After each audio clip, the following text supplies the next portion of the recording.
Здравейте, днес отново сме в комплекс Дунав, а видеото ще бъде малко по-различно. Ще ви запозная с озонотерапията. Нека да видим малко повече. Здравейте! Здравейте! Добре дошъл в кабинета по озонотерапия. Заповядайте.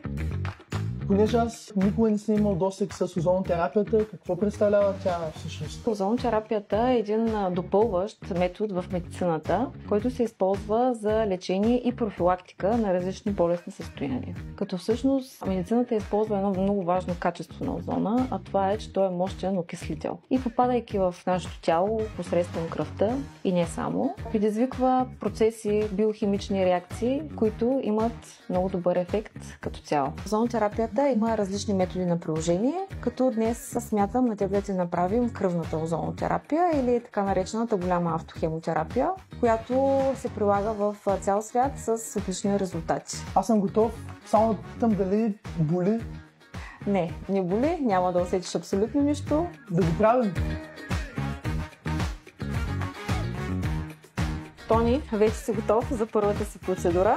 Нямам търпение да се подмладя. Сега ще ти кажа какво се случва. Първо ще ти изтеглим около 100 мл кръв. Звучи интересно. Която ще озонираме с определени дози и концентрации, съобразени с това, че ти е първа процедура.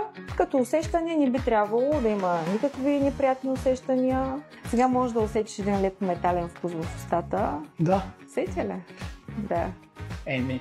Ето това е процедурата като цяло. Като бях малък, исках да стана лекар, между другото, четох книги, интересувах се. В момента, в който отидох да ми вземат кръв, гледах само кръвта, си казах не. Аз по-скоро исках да стана лекар не само заради това да лекувам, а по-скоро да помагам на хората. И осъзнах, че мога да помагам на хората и по друг начин. Хубаво е човек да намери своето нещо. Кажи сега как се чувстваш след процедурата. Между другото, без да преувеличавам, в началото, като ми сложихте буката, не го усещах. В момента, в който почна да се взима кръвта, но бях на ръба, нали, да ми паднат батериите и в момента, в който пък почна да се връща кръвта, направо следно. Тони, вече си озониран. Вече съм нов човек. Препоръчвам на всички хора, пробвайте, усещам се по-добре. Буквално. Пак да благодаря за това, че ми направихте озонотерапията и е важно да кажем на нашите зрители, които ни гледат, как могат те да се възползват от тази услуга. Кабинета по озонотерапия се намира в комплекс Дунав, като има телефони посочени в страницата на озонотерапия град Русе.